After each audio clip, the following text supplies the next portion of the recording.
E aí, como é que você tá? Podcast Caos Corporativo na área. Que alegria, que honra! E com nova temporada no ar. Reinventar o negócio não é só gestão de pessoas. Aqui é Amanda Costa.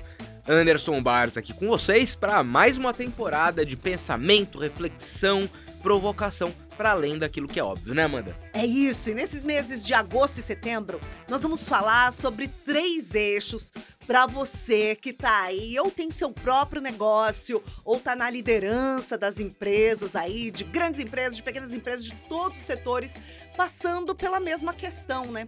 Por aquela boa e velha incerteza, né, Anderson? Que vai fazer parte da rotina de todos nós daqui por diante para Daqui sempre, por viu, Amanda? diante. É isso. Então, se você não quer apenas sobreviver, mas quer também crescer, apesar da incerteza, fica aqui com a gente nessa temporada, que a gente vai falar de 3 eixos muito importantes que você precisa ficar de olho, que é interpretar o mercado, reinventar o negócio e, por fim, mobilizar as pessoas. E a gente começa esse primeiro episódio falando sobre planejamento, já iniciando essa nossa etapa de interpretar o mercado, Anderson Barros. É isso, Amanda, porque quando a gente fala a respeito de interpretar o mercado, isso significa entender como é que ele nos afeta o que a gente faz, a nossa produtividade, o nosso negócio, e fazer isso acontecer tá cada vez menos óbvio, né, Amanda? Exatamente, porque não dá pra gente olhar só pra dentro a partir de agora. E já já a gente começa aqui oficialmente, depois da vinheta, com um case bem interessante. Fica com a gente, estamos começando. Vinheta! E o nome desse nosso primeiro episódio é bem interessante, hein, Anderson Barros? O planejamento morreu? Morreu, Anderson Barros? Será que ele morreu? E mais, como é que a gente toma decisões quando ninguém sabe direito o que vem depois? Mesmo que a gente tente disfarçar, né? Na verdade, acho que ele não morreu, né, Anderson? Acho que morreu é uma palavra muito forte, Amanda, mas a gente precisa ressignificar o que é planejamento. Eu gosto de contar uma história que eu já te contei 1 ou 2 vezes, sobre uma vez que eu atuei num banco japonês fazendo um planejamento de 50 anos. Imagina que nem se passaram 50 anos ainda e o que a gente fez naquele momento já não existe mais O Anderson, nem perto, né, disso. você sabe que eu preciso confessar uma coisa Que eu tô aqui. contando as mesmas histórias, é isso? Não, não é isso. É que sempre que você conta essa história, eu tenho dificuldade de achar que é verdade. É mesmo? Não, porque, cara, jura? 50 50 anos? anos. Cara, eu nem sei o que eu vou comer depois de amanhã. Era um banco japonês, e isso era muito parte das culturas japonesas, Amanda. A gente Sim. fazia planejamento de longuíssimo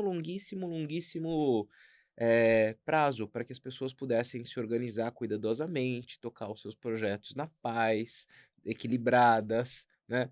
Só que o mundo já não é mais Meio que não assim. é assim. Não, e veja o presidente da Honda numa declaração dele, há uns 2 meses atrás, inclusive, dizendo que ele não sabia, tá aí na matéria dos jornais, a gente até coloca o recorte aí para você ver, dizendo que ele não sabia o que fazer a partir do momento que ele visitou uma fábrica de automóveis na China completamente autônoma.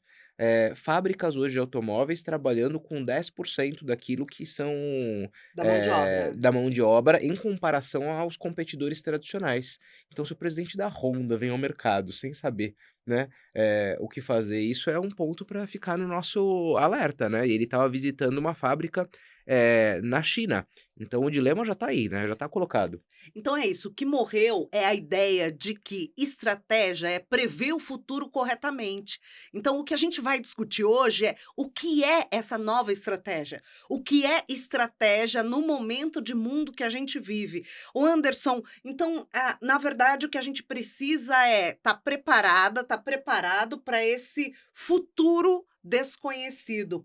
E aí eu queria te convidar a trazer um case aqui para gente meio que materializar um pouco essa conversa que a gente vai ter hoje sobre como planejar um futuro que ninguém sabe como vai ser. Né, e tem uma história boa para materializar um pouco tudo isso, Amanda.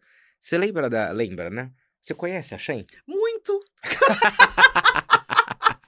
para tristeza da minha filha e dos É, ecologistas de plantão. é isso. Sim, eu conheço. Que mulher nunca comprou na Shein, né? É, as brusinhas, na As verdade. brusinhas. Mas não fica bom o caimento? Não Não, fica? não fica, eu comprei, E não mesmo assim fica. a turma continua comprando, Pois né? é, eu comprei uma vez para ver como ficava, não ficou bom e aí eu Não, parei. mas eu conheço gente que compra demais, Amanda, É, demais, não, mas demais. Não vou expor aqui, não mas tem conheço. durabilidade, não tem. Não, Mas não gosto.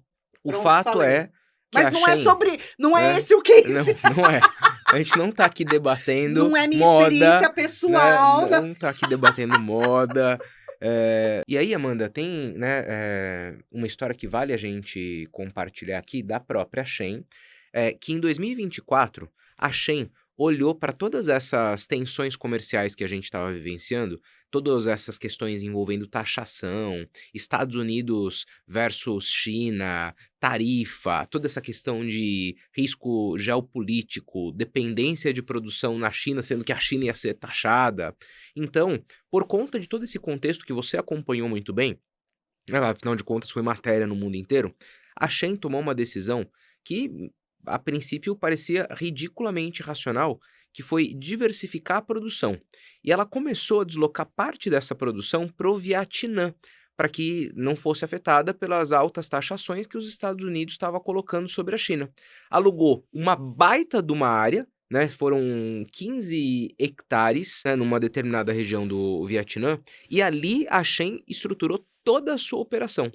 Só que, né, aquilo que fazia muito sentido, parecia óbvio, parecia lógico, do dia para a noite mudou completamente. Sabe por quê? Porque as tarifas voltaram a reduzir. Então, aquilo que eles estavam imaginando que eles conseguiriam obter de vantagem competitiva acabou mais não valendo o esforço. Começaram a vir as dificuldades para encontrar mão de obra adequada no Vietnã, que compensasse todo esse modelo de produção. Os fornecedores, inclusive, que também tinham ido para o Vietnã, começaram também a voltar para a China. E aí, em 2026, veio a nova decisão. Né? Essa área toda utilizada pela Shein no Vietnã tinha sido reduzida mais do que pela metade, e aí, no final das contas, eles se questionaram, será que ainda faz sentido? Ou seja, de 2024 para 2026, eles montam uma operação e 2 anos depois estão pensando, putz, mas será que vale esse negócio? E aí vem a pergunta, né, Amanda? Será que eles erraram? Então, Anderson, eu fico pensando que o mais interessante é que eles não me parecem ter errado, né? Parece que a decisão fazia sentido no momento em que foi tomada e depois as condições mudaram. Eu fico pensando nos milhões de dólares que foram investidos para fazer toda essa estrutura no Vietnã, né? E fico imaginando se rolaram cabeças ou se a cultura da Shein é uma cultura que é tolerante ao erro, se é que dá para ser considerado, se foi considerado lá pela empresa um erro, ou enfim, se realmente foi considerado uma mudança de condições, Porque no final né? das contas eles voltaram a operação toda para a China, né? Voltaram, mas é isso, eles estavam tentando prever o futuro. E eu acho que é justamente aí que entra a nossa discussão, quando a gente fala se o planejamento morreu, né? Porque não dá para planejar o futuro. Uhum. As empresas precisam criar musculatura para se adaptar quando o futuro chegar, né? Então, o exercício da Shein foi bom, então se tem toda essa, guerra de tarifas, se tem toda essa condição geopolítica aí adversa para o nosso negócio, se tem uma questão aí entre Estados Unidos e China, vamos sair da China. Parecia muito lógico, Claro. parecia uma decisão inteligente, fazia sentido na época, mas a condição mudou. Então, o exercício foi de prever o futuro e não de se adaptar ao futuro. Então, o planejamento talvez esteja na UTI, mas a capacidade de se adaptar rápido às novas condições talvez seja aí o recém-nascido dos negócios. E assim, trazendo contexto para tudo isso que a gente está debatendo, né, Amanda? A gente vive um momento de mundo, e você certamente já viu isso em alguns dos nossos materiais aqui na Escola do Caos, que se chama Era da Hipermodernidade, em que aquilo que gera valor competitivo para as organizações é a alta capacidade de adaptabilidade. E vai ter hora que eu preciso ter um plano B na manga, e a gente, isso, dentro desse contexto de hipermodernidade, chama isso de multi-estratégia, Amanda. O que isso significa? Que eu vou ter duas apostas, sabendo que uma delas vai dar certo e outra vai dar errado. Mas eu preciso das duas apostas, eu preciso das duas avenidas, sabendo que em uma delas eu vou fracassar. Porque... Anderson, e às vezes nem são só duas, hein? Ah, são mais, claro. Exatamente. Quando a gente vai fazer, por exemplo, exercício de foresight, a gente já tem até episódio aqui sobre isso. A gente desenha 4 cenários possíveis para as organizações. Sim. E a gente meio que tem que estar preparado para todos eles. Então, quem hoje tem um, não tem nenhum quando a gente fala a respeito de estratégia e de planejamento. Então, na minha mais humilde visão, o que a Shein fez foi certo, ela agiu com as peças que tinha no contexto que ela estava. E se o cenário mudou, a gente tem que mudar. Agora, o grande desafio é que isso não é natural para muitas organizações, Amanda. Sim, o que você disse que não é natural é a capacidade Ih, de se mudou, vamos adaptar. mudar de novo, né? Sim. Mudou, vamos mudar de novo. Ah, mas a gente acabou de investir. Imagina o diretor de operações, acabei de montar a minha operação aqui. Então, não dá mais para ficar agarrado a uma ideia brilhante que você teve. Como é que agora eu vou ganhar meu bônus se eu não tenho mais operação? Exatamente. Porque no limite... Larga, desapega das ideias brilhantes. Isso também tem impacto, né? Porque as pessoas, muitas vezes, quando tem a sua agenda despriorizada, por algum motivo, também ficam ali. Mas e agora? Como é que eu vou ser reconhecido no meio dessa história, né? Exatamente. Muda junto, né? Muda junto. E aí, se eu tenho que mudar toda hora, parece que aquela ideia brilhante que eu tive, que foi tão interessante, se a ideia não faz mais sentido, é como se quem teve a ideia perdesse o valor junto, né? O que, no final das contas, não tem absolutamente nada a ver, né? A gente topou juntos uma determinada iniciativa, fomos, apostamos, esperávamos determinada condição de mercado que, se fosse viabilizada, a gente ia estar em primeiro lugar em comparação aos nossos competidores. Aquela condição não se realizou, a gente adequa o plano. E sim, vai custar milhões. Sim. E sim, a gente vai pagar por isso. Raul Seixas brilha nessa fase de mundo que a gente vive nas empresas, né? Nos Qual negócios. frase você vai resgatar? Metamorfose ambulante. Metamorfose ambulante, obviamente. Né? Gente, e não é mais uma questão de preferir ser uma metamorfose ambulante. A gente precisa extrapolar Raul Seixas aqui, né? A questão é uma necessidade de ser uma metamorfose ambulante, Anderson. Aliás, bom, você sabe, nós estivemos no Fórum Econômico Mundial no começo desse ano, em janeiro, lá em Davos. E um dos relatórios mais esperados que a gente acompanhou o compartilhamento dele lá ao vivo foi o Global Risks Report. Aliás, a gente pode colocar aqui o link até, teve um vídeo que eu gravei lá, justamente quando esse relatório foi lançado, onde eu detalho bem quais são os principais conteúdos. E um deles, ou melhor, o principal risco global apontado pelos 1.300 especialistas ouvidos foi justamente o confronto geoeconômico. Então, não dá para as empresas de qualquer tamanho e de qualquer setor ignorarem um apontamento e um risco desse, né? É claro que no horizonte de curto prazo apareceu muito também desinformação, a questão dos Estados Unidos, das guerras, da polarização e tudo mais, né? E, Anderson, uma das palavras que aparece muito nesse relatório é incerteza. Uhum. Né? Nós fizemos uma live na primeira semana de agosto, aqui na Escola do Caos, eu e Anderson, onde a gente falava justamente dessa palavrinha, incerteza. Eu tenho a sensação, Anderson, que dentro das empresas, dentro das equipes, dentro do C-Level, dentro dos conselhos, há uma alergia à palavra incerteza. Eu estou errada? Parcialmente certa. Que bom. Que bom que a gente não está sempre totalmente certa. Parcialmente mas certa. eu sinto que há um incômodo, no mínimo, né? Porque quando a gente fala de incerteza, e eu tô brincando aqui no parcialmente certa por isso, Amanda. Primeiro vem uma certa indefinição sobre o que é incerteza, né? Rola um debate sobre isso. E quando a gente pega as incertezas, não é a incerteza óbvia daquilo que é o meu microcosmo, do meu ambiente. São essas incertezas em relação ao que vai acontecer com o mundo. Há 2 dias, a Microsoft anuncia um chip feito a partir do 4º estado da matéria, que vai mudar ridiculamente a capacidade computacional quântica do mundo. E isso vai mexer de tal forma com a economia, com como a gente processa dados, com como a gente consegue prever coisas, que a gente não consegue sequer entender o que vai ser o mundo depois disso. Então, muitas vezes a gente acha que a incerteza é só provocada por crise, né, a gente não sabe o que vai acontecer com o petróleo. Não, a gente vive uma incerteza muito maior, porque a gente não sabe como vai ser o mundo daqui 3 anos. Mas, Anderson, ah, a gente realmente sabia antes? Eu acho que a grande questão é que agora as mudanças estão mais aceleradas. Então, talvez isso seja mais perceptível para a gente, para nossa geração, para as novas gerações. Então, essa nova tecnologia que você fala sobre, né, da Microsoft, é uma mudança que vai ser mais perceptível de forma mais rápida. Uhum. Mas o futuro, ele sempre foi incerto.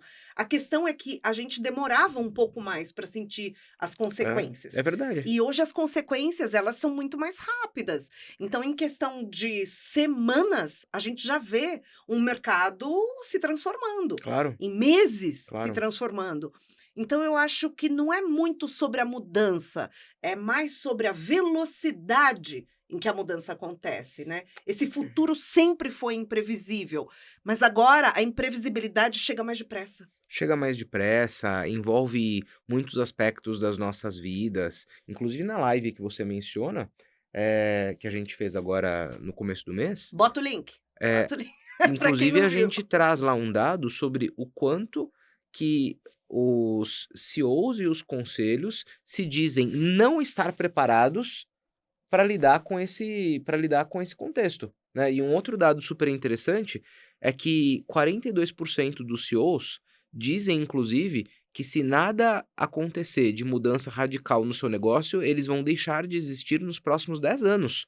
Então, é desse mundo de incerteza que a gente está falando. E aí, no final dos contos, a gente vai viver essa incerteza, porque a gente não vai ter essa resposta. É isso, mas também, por outro lado, Anderson, isso não quer dizer que a gente vai deixar de planejar, Uhum. né? Não quer dizer que a gente vai adotar a filosofia Zeca Pagodiana de deixa a vida me levar, né? Porque o planejamento é justamente sobre organizar recursos, sobre estabelecer prioridades, sobre coordenar a atuação das pessoas, sobre criar direções e não necessariamente direcionamentos, né? É sobre a gente está dizendo aqui que reinventar negócio não é só gestão de pessoas. Uhum. Então a gente está ampliando o que é reinventar esse negócio. Essa é a proposta da nossa conversa aqui. Então, interpretar o mercado é sobre trazer condições para que as pessoas consigam se adaptar a cenários. Então, nesse sentido, o planejamento se torna algo mais amplo, né, Anderson? Não é um plano fechado. Não é um plano fechado, e por que essa crítica, que inclusive batiza a temporada, ela é importante, que reinventar o negócio não é só gestão de pessoas. Porque muitas vezes quando as empresas precisam acelerar esse seu processo de transformação, elas falam: "Ah, a gente tem que preparar as pessoas para inovar". A gente, né, Responsabilizam única e exclusivamente as pessoas. que com certeza são responsáveis. Mas se a gente não mudar a condição do ambiente, pode preparar as pessoas o quanto você quiser, absolutamente nada vai acontecer. São as condições de fluência. A organização, ela tem que ser capaz de fluir na medida que o mundo avança, ela tem que se adaptar, né. E a partir daí, a organização toda tem que ter essa condição. Eu tenho que ser capaz de falar com as pessoas que trabalham ao meu redor sobre os impactos de algo que eu estou percebendo no meu mercado e tenho que ter liberdade para pensar no que a gente vai fazer caso aquele cenário se concretize. E se isso não acontece, se a gente não pode questionar, e se a gente não pode debater esse tipo de coisa, do que adianta a gente ficar falando que as pessoas precisam fazer a transformação? Sim. O Anderson, e toda essa nossa conversa é bem importante, e ela tá num artigo que eu trouxe aqui para a gente pensar sobre ele, e se você quiser ler, o artigo é do Henry Mintzberg, se chama A Ascensão e Queda do Plano Estratégico. Foi publicado na Harvard Business Business Review? Review. É. E o Mintzberg, ele critica a ideia de transformar a estratégia em um exercício, assim, muito formal. Uhum. né. Então a estratégia não pode ser muito formal. Ele diz que o planejamento não substitui o que é fundamental, segundo a pesquisa dele, o pensamento estratégico. Uhum. Então, talvez esse seja um dos problemas, né, quanto mais incerto é o ambiente, onde a gente está, onde a gente se insere, eh, mais algumas empresas acabam respondendo a esse ambiente, criando planejamentos mais detalhados, né. E não é muito isso, é estimular mais o pensamento estratégico. E talvez o pensamento estratégico, Anderson, e aí se você tiver uma visão diferente, a ideia é a gente debater aqui. Talvez o pensamento estratégico, ele não precise ser tão detalhado, né. É mais bússola do que mapa, né, Amanda. Porque vai desmoronar um terreno, vai fechar a estrada, eu vou ter que criar uma condição de contorno, eu vou lidar com situação imprevista. E aí vem um pouco de crítica sobre como que a gente faz isso nas organizações hoje. A gente vai lá, olha para a estratégia, transforma estratégia em projetos, e aí eu bonifico as pessoas, inclusive pela entrega ou não de projetos. E aí isso gera um risco tão grande para as organizações, porque aí você foi lá, em outubro você fez o ciclo de planejamento estratégico, você definiu, né, os pilares do onde é que aquela organização vai ancorar a sua estratégia, você transformou isso em projeto, você deu esse projeto para as pessoas e você falou para as pessoas: "Eu só vou pagar seu bônus se o seu projeto for entregue com esses critérios". Aí as pessoas saem aceleradas, porque elas estão olhando inclusive para como elas vão ser remuneradas, querendo entregar os seus projetos e parando inclusive de pensar se aquilo que ela está entregando faz sentido ou não faz sentido, se a condição e se o ambiente mudou ou não mudou. Então isso me força a levar a cabeça para esse lugar sobre este como. Será que faz sentido ainda fazer dessa maneira? É bem interessante, Anderson. Também é como se fico pensando também, que Que a gente às vira touro vezes louco, Amanda. vira touro louco. Por É triste falar, mas a gente vira burro motivado. Porque é o seguinte, e isso acontece, gente, em algumas organizações com as quais a gente tem a oportunidade de conversar, em que a gente pergunta: "Mas qual é a condição na qual esse projeto precisa ser implementado e por que que ele é importante?". "Ah, não, porque tá na meta e a gente tem que entregar até tal data". Mas E o exata nosso bônus está vinculado a isso. as pessoas respondem ao como são avaliadas ou remuneradas. Diga-me como me pagas que eu te direi como me comportarei. É isso, né. Agora essa questão de planejamento no detalhe, é como se colocando mais números numa planilha, a gente pudesse gerar mais certeza. Lê do engano, é claro, eu não estou aqui, defendendo que a gente pare com os nossos controles, pelo amor de Deus, eu adoro os controles, eu adoro os dashboards, todos eles são muito necessários para que a gente possa tomar decisões, né. É a pergunta que a gente sempre faz: "Tá, mas deixa eu ver qual é que é o histórico, como é que foi até aqui, qual que é Isso é inteligência, né, Amanda? exatamente. Isso é Então, assim, a gente inteligência. precisa. Agora, também não a gente precisa controlar para a gente também não ficar muito dedicando muito tempo só ao planejamento. Não, é claro, porque inclusive tem algo que é muito mais importante que o planejamento. E aí, quando a gente fala de gestão como um todo, isso já é dito há muito tempo, lá desde Peter Drucker, quando fala da quinta disciplina, que é a capacidade da gente executar e a capacidade da gente aprender enquanto a gente executa. Então, mais vale, Amanda, uma empresa com alta capacidade de execução do que uma organização com alta capacidade de planejamento, que eu já vi muita organização altamente planejada e com baixíssima capacidade de execução.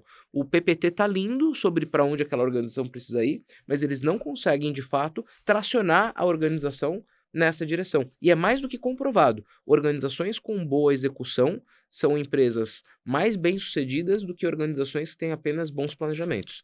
É isso, né, Anderson, mas, encontrar o equilíbrio, como tudo na vida, é difícil. O que que você recomenda, então, para a gente encontrar o caminho do meio? Porque também se a gente fica só na execução, a gente não documenta processos, a gente não capitaliza esse conhecimento prático que está ali na cabeça das pessoas, né, no dia a dia, que também é algo que precisa ser documentado. Se a pessoa sai, leva aquela prática, leva Mas é que aquele eu acho que isso documento faz parte embora. da execução, Amanda.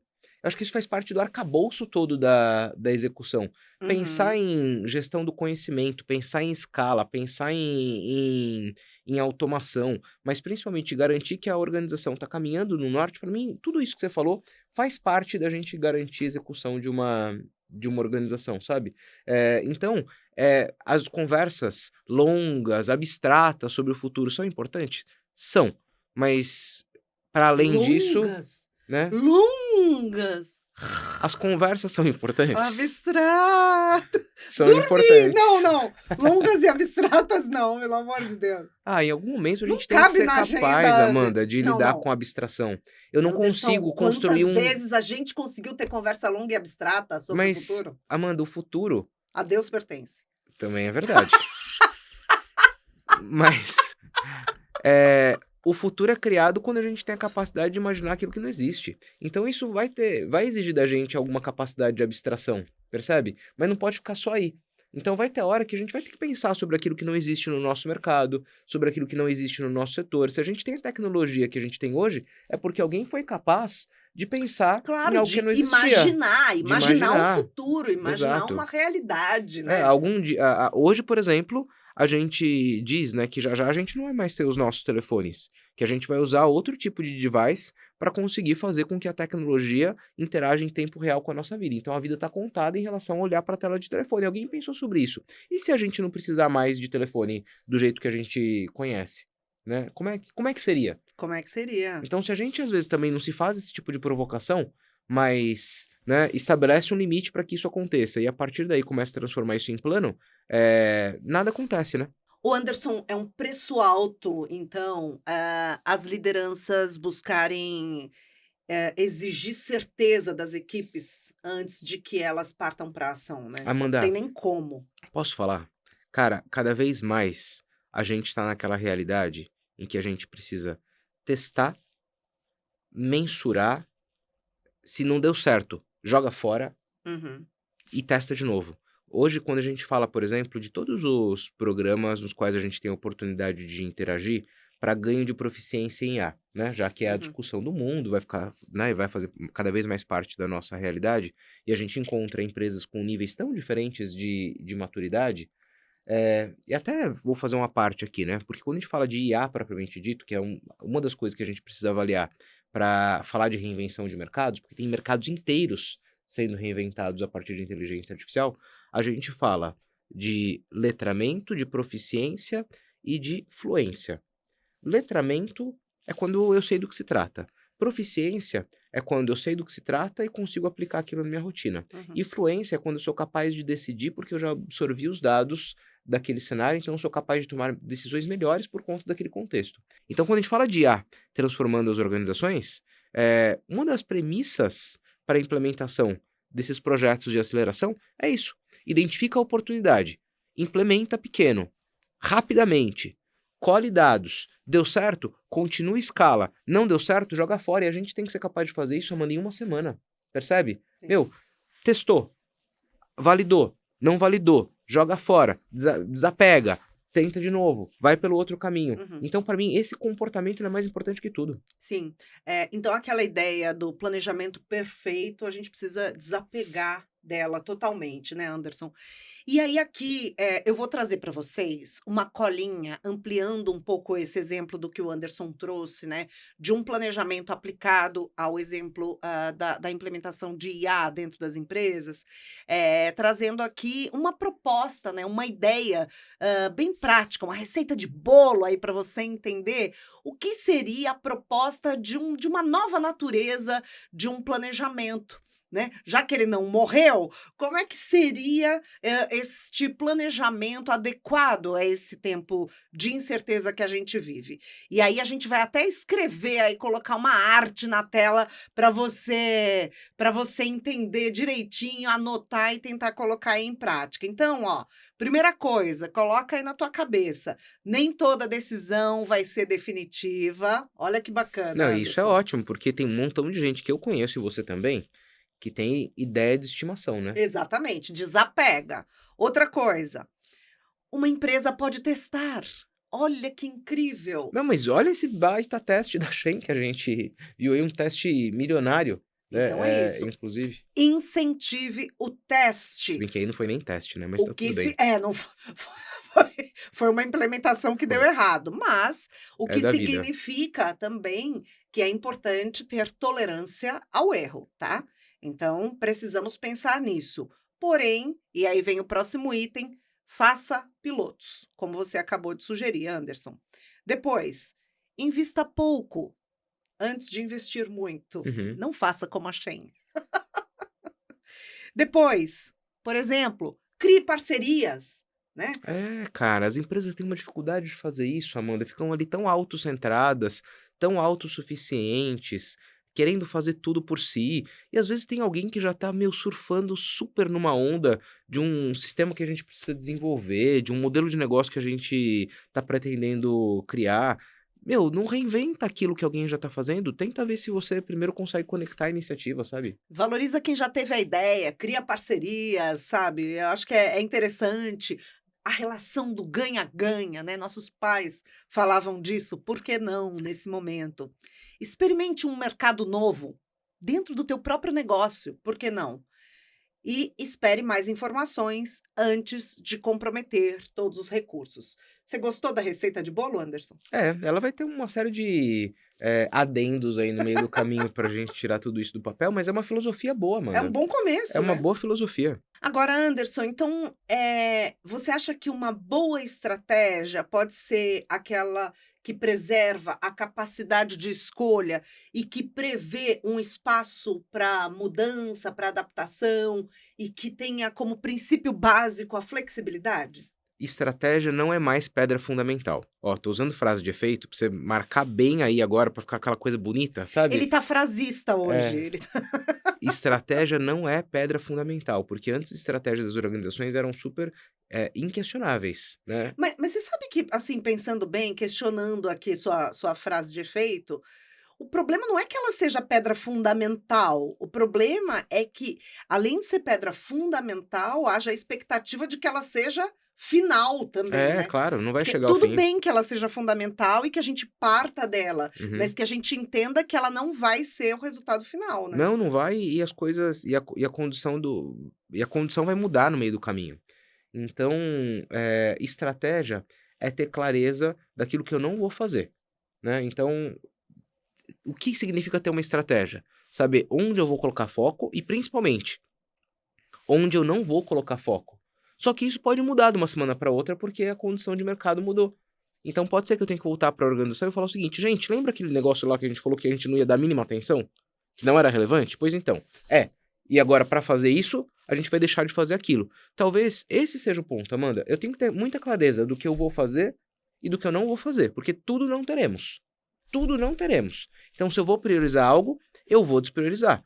Outra coisa, então, a partir daí a gente tem que se organizar, sabendo que a gente vai mudando essas prioridades ao longo do caminho. É isso, Anderson. Então talvez o planejamento não esteja morrendo, mas mudando de função, né. É, e ficando mais dinâmico, mais fluido, mais gasoso, né, Líquido, gasoso. nem líquido. Qual que é o quarto estado da matéria, aliás? Fiquei tão curiosa, você falou do quarto estado da matéria, eu fiquei aqui Vou curiosíssima. vou ter que pesquisar, espera. Vamos buscar ajuda aqui para a gente não acabar esse episódio com essa curiosidade tão grande. Enquanto isso, eu vou aproveitar para falar do Top of Mind de RH. A Escola do Caos está entre as 10 empresas de TD e educação corporativa mais lembradas e mais queridas do Brasil. A gente está, então, aí na final, entre os finalistas do Top of Mind de RH, e agora a gente só depende do teu voto, você que é do setor de RH, para a gente ganhar essa estrela. Vai ser a primeira vez que a gente vai ganhar essa estrela. Então, vota na gente, dá essa moral aí para a Escola do Caos, vai lá no site do 29º Top of Mind de RH e manda lá a tua escolha, o teu reconhecimento para a Escola do Caos. A gente vai ficar muito, muito feliz, muito, muito agradecido, principalmente se isso de verdade for consequência da sua admiração pelo nosso trabalho, pelos conteúdos que a gente compartilha aqui, pelos treinamentos que eventualmente a gente já deu aí na sua empresa. O Anderson não gosta que fala treinamento, pelos programas de transformação que a gente já levou aí para sua empresa, pela nossa revista, pelos nossos podcasts, nossos infográficos, nossas redes sociais, nossos conteúdos. Vejamos se deu tempo do Anderson pesquisar o quarto estado da matéria. Olha só, notícia, hein? Olha só, a Microsoft apresentou avanços em sua linha de processadores quânticos baseados em um novo estado da matéria, os chamados topocondutores. E não fala qual é o quarto estado da matéria. Não fala. Aí eu vou precisar pesquisar mais. Quem sabe, você... no próximo episódio, eu volto com a matéria. Ou você, nosso telespectador. Com a matéria inteira. Maravilhosa, maravilhoso. Coloca aí nos comentários. Coloca aí nos comentários qual é o quarto estado da matéria. E assim a gente vai chegando ao fim deste primeiro episódio da nossa nova temporada do podcast Caos Corporativo. Estamos então investigando nesse começo da temporada como interpretar o mercado para a gente depois então reinventar o negócio e por fim mobilizar as pessoas para a gente poder não só sobreviver, mas crescer com os nossos negócios nesses tempos de incerteza. Você quer uma resposta? Quero. Chegou! Os... Descobriu! Eu já tava dando tchau aqui. Olha só, né? Os materiais topocondutores utilizados pela Microsoft não correspondem ao quarto estado da matéria, que é o plasma. O plasma é o quarto estado da matéria. Esses da Microsoft se enquadram no que a física moderna chama de estados exóticos ou topológicos da matéria, viu? Correção veio em tempo ainda. Muito bem, Anderson Barros, eu sempre aprendo do teu lado. Indique essa temporada para os seus amigos, para os seus inimigos. Reinventar o negócio não é só gestão de pessoas. A gente volta no próximo episódio. Prazer estar com vocês. Até a próxima. Continua por aí. Tchau, tchau. Tchau.